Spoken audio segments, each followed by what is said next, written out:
ದ್ವಾರಕೀಶ್ ಅವರು ಎಷ್ಟೋ ಜನರಿಗೆ ಗಾಡ್ ಫಾದರ್ ಆಗಿದ್ದು, ಸಿನಿಮಾ ಮೂಲಕ ಎಷ್ಟೋ ಜನರಿಗೆ ಅವಕಾಶವನ್ನು ಸೃಷ್ಟಿಸಿಕೊಟ್ಟಿದ್ರು. ಆ ಪೈಕಿ ವಿನೋದ್ ರಾಜ್ ಅವರು ಕೂಡ ಅವ್ರನ್ನ ಇಂಟ್ರೊಡ್ಯೂಸ್ ಮಾಡಿದ್ರು. ಸೊ ಸದ್ಯಕ್ಕೆ ನಮ್ಮ ಜೊತೆ ವಿನೋದ್ ರಾಜ್ ಅವರು ಇದ್ದಾರೆ, ಬನ್ನಿ ಮಾತಾಡ್ಸೋಣ. ಸರ್, ಮೊದಲಿಗೆ ಗುರುಸ್ಥಾನದಲ್ಲಿ ಇದ್ದವರು ದ್ವಾರಕೀಶ್ ಅವರು, ನಿಮ್ಮನ್ನು ಸಿನಿಮಾ ರಂಗಕ್ಕೆ ಇಂಟ್ರೊಡ್ಯೂಸ್ ಮಾಡಿದಂಥ ವ್ಯಕ್ತಿ. ಸೊ ಅವರ ಒಂದು ಅಗಲಿಕೆ ನಿಮ್ಗೆ ಎಷ್ಟು ದುಃಖ ತರಿಸಿದೆ? ಅಂದರೆ ಅವ್ರ ಅಗಲಿಕೆನೇ ನಮಗೆ ಈಗ ತಡ್ಕೊಳಕ್ಕಾಗದಿರ್ತಕ್ಕಂಥ ಒಂದು ವಿಷಯ ಅದು ನಿಜವಾಗ್ಲೂ.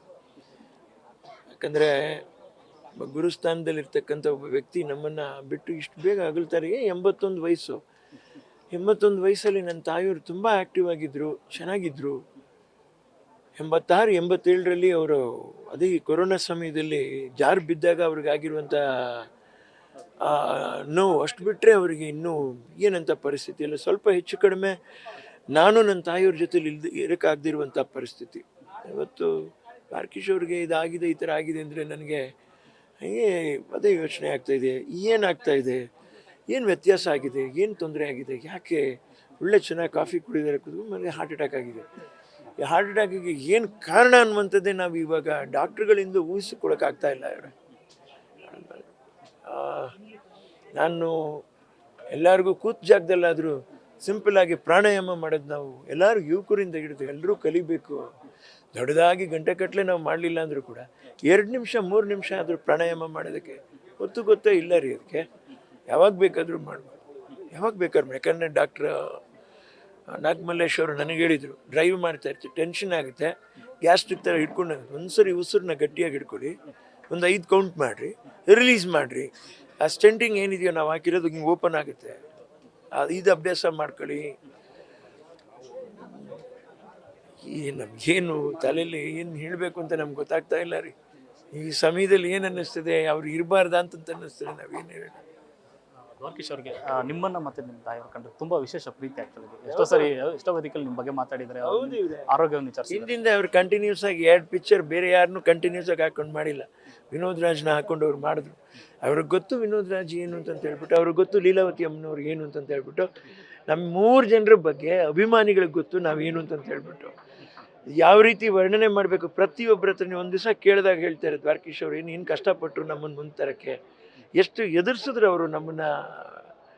ಇವತ್ತು ಅವರು ಇಲ್ಲ ಆದರೆ ನಾವು ಅವ್ರು ಪಟ್ಟಿರುವಂಥ ಶ್ರಮನ ನನ್ನ ಇಟ್ಕೊಂಡು ಕಷ್ಟನೂ ಪಟ್ಟಿದ್ದಾರೆ ಅವರು. ಆಮೇಲೆ ಭಗವಂತ ಅವ್ರಿಗೆ ಸುಖ ಕೊಟ್ಟ, ಯಶಸ್ಸು ಕೊಟ್ಟ.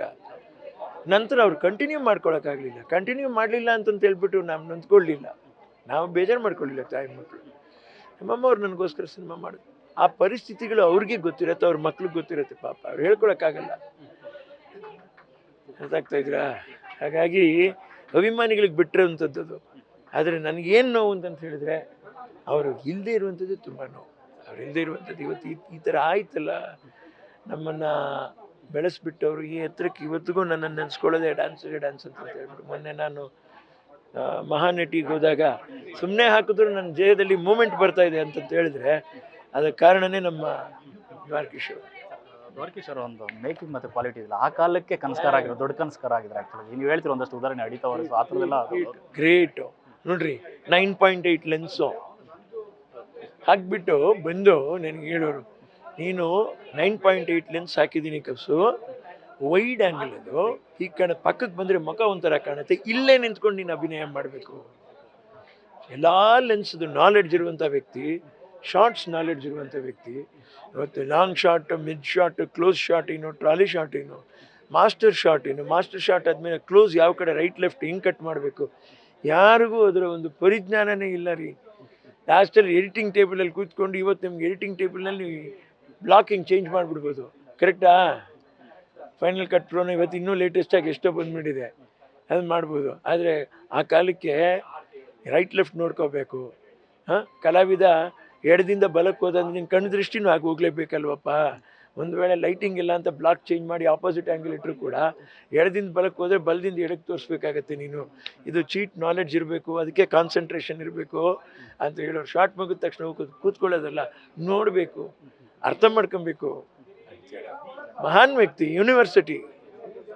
ಸಿನಿಮಾದ ಆಚೆಗೆ ಕಷ್ಟ ನಷ್ಟಗಳ ಜೊತೆ ಆಗ್ತಿರೋ ಕರೆ ಮಾಡಿ ಕೇಳ್ತಾ ಇದ್ರೆ ಏನಾರು ಇದೆಯಾ ಅಂತ, ಕಷ್ಟ ನಷ್ಟಗಳ ಜೊತೆ ಆಗ್ತಾಯಿದ್ರು, ಏನಾರು ಕಷ್ಟ ಇದ್ರು ಮಾತನಾಡ್ತಾ ಇದ್ರು ಅಂತ ಅಂದ್ಬಿಟ್ಟು. ಹೌದು, ಫ್ಯಾಮಿಲಿ ಮೆಂಬರ್ ಥರ ರೀ. ಏನು ಟಿ ನಗರಲ್ಲಿ ಅವ್ರು ಮೆಲನಿ ರೋಡಲ್ಲಿದ್ದರು, ನಾವು ಟಿ ನಗರ್ನಲ್ಲಿ ವೆಂಕಟರಾಮನ್ ಸ್ಟ್ರೀಟಲ್ಲಿದ್ವಿ. ಉದಯ್ ಶಂಕರ್ ಅವರಿದ್ದರು ಟಿ ನಗರಲ್ಲಿ. ಏನು ಹೇಳೋಣ, ಎಲ್ಲ ಪಾಂಡಿ ಬಜಾರ್ನಲ್ಲಿ ಸುತ್ಕೊಂಡು ಬಂದು ಸಾಯಂಕಾಲ ಇವ್ರ ಮನೆಗಳಲ್ಲಿ ಕೂತ್ಕೊಂಡು ಮಾತಾಡಿದ್ದು ಆ ನೆನಪುಗಳು ಮಾತ್ರ ಉಳಿದೋಗಿದೆ. ಕೊನೆಯದಾಗಿ ಆ ತಾಯಿ ಕಾಲರಾದಾಗ ಆ ಟೈಮಲ್ಲೂ ಕೂಡ ಅವ್ರು ಬಂದು ಅಯ್ಯೋ ಧೈರ್ಯ ಪಾಪ ಧೈರ್ಯ ಕೊಟ್ಟರು. ಹೊಸು ಏನಪ್ಪ ಮಾಡ್ತೀಯಾ, ಏನು ಪರಿಸ್ಥಿತಿ ನೋಡಪ್ಪ, ಧೈರ್ಯ ನನಗಿದ್ದು ಧೈರ್ಯನೇ ಕುಗ್ಗೋಗ್ತಾ ಇದೆ ಅಮ್ಮನ ನೋಡಿದ್ರೆ ಅಂತಂತ ಹೇಳ್ತಾರೆ. ಪಾಪ ಅವ್ರು ಏನು ಹೇಳೋಣ, ನಮಗೂ ಅದೇ ಧೈರ್ಯ ಕುಗ್ಗೋಗಿದೆ. ಈಚೆ ಕಡೆ ನಾವು ನಗ್ತಾ ಇದ್ದೀವಿ, ಒಳಗಡೆ ಎಲ್ಲ ನಮ್ಮ ಮನಸ್ಸು ಅಂತರಾಳದಲ್ಲಿ ಅಳ್ತಾ ಇದೆ ಅಷ್ಟೇ.